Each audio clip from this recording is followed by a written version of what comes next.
नमस्कार दोस्तों अगर ज़िंदगी में कोई प्रॉब्लम आ गई हो या लाइफ मीनिंगलेस लग रही हो तो इस किताब को आप ज़रूर पढ़ सकते हैं। इसे पढ़कर आप जानेंगे कि ऑथर ने कंसंट्रेशन कैंप की यातना भरी जिंदगी में भी खुद को निराश नहीं होने दिया था और इतने बुरे वक्त में भी उन्होंने अपने लिए जीने का मकसद ढूंढ लिया था। आज हम जिस बुक के बारे में बात करने जा रहे हैं उसका नाम है मैन्स सर्च फॉर मीनिंग, जिसे विक्टर फ्रैंकल ने लिखा था। ऑथर ऑस्ट्रिया के रहने वाले थे। उन्होंने वियना में पढ़ाई करके मनोविज्ञान के प्रोफेसर और डॉक्टर के तौर पर अपना कैरियर शुरू किया। जब हिटलर ने ऑस्ट्रिया पर कब्जा कर लिया तो अन्य यहूदियों के साथ उन्हें भी बंदी बनाकर यहूदियों के लिए बने खास नज़रबंदी कैंप में ले जाया गया। उनके माँ बाप, भाई और पत्नी सब अलग हो गए। सभी को यहूदियों के लिए बनाए गए कंसंट्रेशन कैंप में बेहद बुरे हालात से गुजरना पड़ा। विक्टर के पिता की भूख और निमोनिया से मौत हो गई तो उनकी माँ और भाई को गैस चैम्बर में मार दिया गया। विक्टर की गर्भवती पत्नी की भी नज़रबंदी कैंप में बीमारी से मौत हो गई। इस किताब में विक्टर ने मुश्किल हालातों के बीच जिंदगी के मायने की तलाश, पीड़ा और उम्मीद, आज़ादी, आशावाद, लोगोथेरेपी और साइकोलॉजी पर बात की है। तो चलिए दोस्तों, इस बुक की समरी को शुरू करते हैं। समरी शुरू करने से पहले मैं आपसे आग्रह करूंगा कि आप हमारे चैनल को सब्सक्राइब करें। The trauma of concentration camps. Viktor Frankl Vienna में एक प्रोफेसर और साइकाट्रिस्ट थे। वर्ल्ड वॉर II के दौरान उन्हें जीव होने के कारण अरेस्ट कर लिया गया था और एक कंसंट्रेशन कैंप में भेज दिया गया। उनके परिवार के बाकी लोगों को भी पकड़कर अलग अलग कैंप्स में भेज दिया गया। विक्टर को छोड़कर सब मारे गए। कंसंट्रेशन कैंप में विक्टर ने इंसानियत का घिनौना रूप देखा। वहां प्रिजनर्स को अमानवीय यातनाएं दी जाती थी। उन्हें हमेशा अपमानित किया जाता था। दिन भर लेबर वर्क करवाया जाता था और आधा पेट ही खाने को दिया जाता था। इससे बहुत से कैदी स्केलेटन की तरह दिखने लगे थे। विक्टर ने देखा कि बहुत से प्रिजनर्स जीने की सारी उम्मीद छोड़ बैठते थे। उनका कॉन्फिडेंस टूट जाता था और वे बाकी की जिंदगी डिप्रेशन में ही जीते थे। इससे उन्हें तरह तरह की बीमारियां लग जाती थी और समय से पहले ही उनकी मौत भी हो जाती थी। 3 साइकोलॉजिकल रिएक्शंस। विक्टर ने नोटिस किया कि प्रिजन में कैदी 3 स्टेज से गुजरते थे। शुरुआत में सब प्रिजनर्स को शॉक लगता था। वे समझ ही नहीं पाते थे कि उनके साथ क्या हो रहा है। इसके बाद धीरे धीरे वे कैंप की लाइफ में सेटल हो जाते थे, लेकिन अब उन्हें जिंदगी जीने में कोई इंटरेस्ट नहीं था। वे अपने काम को सजा मानकर करते थे और चिंता में जीते थे। तीसरी स्टेज में प्रिजनर्स एक ज़ोंबी की तरह हो जाते थे। वे लाइफ का मीनिंग खो देते थे। वे अंदर से बहुत कड़वे हो जाते थे और जीने की सारी उम्मीद खो देते थे। वे जिंदगी डिप्रेशन में जीने लगते थे। Frankl found freedom despite suffering, लेकिन कंसंट्रेशन कैंप की यातना के बावजूद विक्टर को लगा कि बुरी से बुरी परिस्थिति में भी फ्रीडम या खुशी ढूंढी जा सकती थी। और ये सब हमारी सोच पर निर्भर करता है।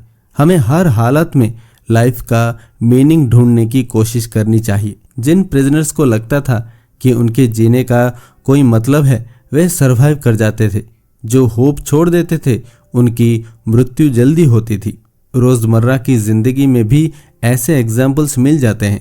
जैसे कई बार फेल होने पर कुछ बच्चे सुइसाइड कर लेते हैं। उन्हें लगता है कि अब जीने का कोई मतलब नहीं रह गया है, लेकिन अगर वे अपना एटीट्यूड बदल लें और सोचें कि वे लाइफ में बहुत कुछ कर सकते हैं तो आगे चलकर वे बहुत सफल भी हो सकते हैं। जैसे वे सिर्फ चाय बेचने का कोई स्टार्टअप चला सकते हैं जिसमें पढ़ाई लिखाई का इतना योगदान ही नहीं होता और बहुत सक्सेसफुल हो सकते हैं। इसीलिए विक्टर कहते हैं कि प्रिजन में भी उन्होंने हर दिन ये सोचा कि आज का दिन वे कैसे खुश रह सकते हैं, अपने काम में मीनिंग कैसे ढूंढ सकते हैं।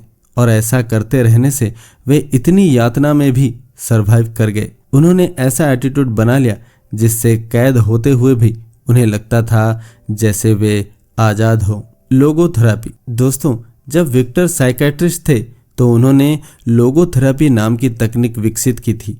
इसी तकनीक से वे कंसंट्रेशन कैंप में भी सरवाइव कर पाए। कभी न कभी हर आदमी अपने आप से ज़रूर पूछता है कि मैं क्यों जी रहा हूँ, मेरे जीने का क्या मतलब है। हर दिन वही दिन बिता रहा हूँ। विक्टर कहते हैं कि उनके पास बहुत से पेशेंट आते थे जो लाइफ का मीनिंग खो चुके थे। उन्हें लगता था लाइफ का कोई अर्थ नहीं रह गया है और वे बिना किसी मकसद के जिए जा रहे हैं। इसीलिए विक्टर ने उन्हें लोगोथेरेपी तकनीक सिखाई, जिसका मतलब था कि लाइफ के हर छोटे काम में मीनिंग ढूंढना। अगर लाइफ का मीनिंग नहीं है तो आप उसे एक न्यू मीनिंग दे दीजिए, जिससे आपको अपना सेल्फ इम्पोर्टेंस पता चल सके। जैसे अगर आप चाय भी बनाएं तो उसमें भी आप मीनिंग डाल सकते हो। आप बेहद प्यार से चाय बनाइए। इस प्रोसेस के हर स्टेप को एंजॉय कर सकते हो। आपको अपना एटीट्यूड ऐसा बनाना पड़ेगा जिससे आप हर काम को पूरी शिद्दत से करें, ना कि उसे बोझ समझें। अगर आपके पास सब कुछ है तो आप किसी गरीब बच्चे की हेल्प कर सकते हो। इससे आपको अपनी लाइफ का मीनिंग और मकसद मिल जाएगा। लाइफ का मीनिंग सबके लिए अलग होता है और उसे आपको खुद ढूंढना होगा। कुछ एग्जाम्पल हो सकते हैं, जैसे कोई क्रिएटिव चीज़ बनाना, परिवार का ख्याल रखना, समाज की सेवा करना। ऐसे सोचने बैठोगे तो आपको छोटे बड़े हजार मीनिंग्स मिल जाएंगे और आप हर छोटे काम में मीनिंग तलाश कर सकते हो। जैसे चाय पीने जैसी सामान्य चीज में भी मीनिंग ढूंढा जा सकता है।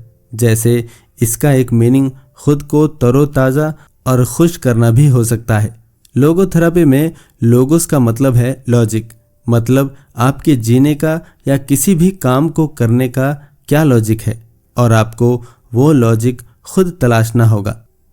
The 3 wells of meaning. अगर आपके किसी भी काम को मीनिंगफुल बनाना है तो आप इन 3 स्टेप्स के प्रयोग करें। स्टेप नंबर 1, परस्यू ए लाइफ टास्क। अगर आपको लगता है कि आपकी लाइफ का कोई मीनिंग नहीं है और आप निराश हो गए हो, तो सबसे पहले एक टास्क ढूंढें जिस पर आप पूरी जिंदगी काम कर सके। जब विक्टर को कंसंट्रेशन कैंप में ले जाया गया था तो उस समय वे एक किताब लिख रहे थे, लेकिन जेल में डालने से पहले उनकी मैन्युस्क्रिप्ट छीन ली गई और उसे जला दिया गया। यह उनकी सारी जिंदगी की पूंजी थी और उन्होंने इस पर कई सालों तक काम किया था। लेकिन विक्टर ने हार नहीं मानी। उन्होंने इसे दोबारा लिखने को ही जिंदगी का टास्क बना लिया। वे छोटे छोटे कागज के टुकड़ों पर फिर से लिखने लगे।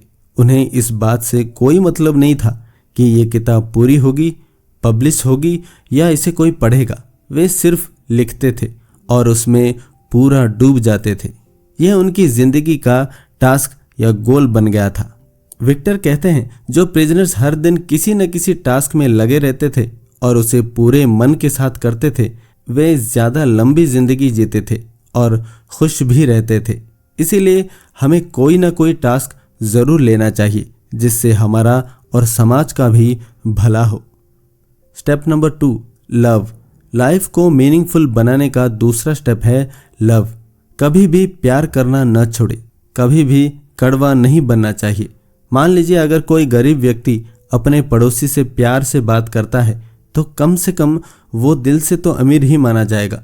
अपने पड़ोसी को तो वो खुश कर ही देगा, साथ ही इससे उसके दिल में खुशी भी भरी रहेगी। विक्टर ने लव की डेफिनेशन अलग दी है। हम यहाँ रोमांटिक लव की बात नहीं कर रहे। आप अपने हर काम से प्यार कर सकते हैं। किसी के लिए चाय भी बना रहे हो तो आप प्यार से बना सकते हैं।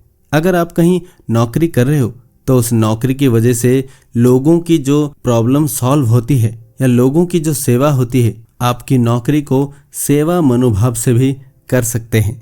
स्टेप नंबर 3, सफ़र ब्रेवली।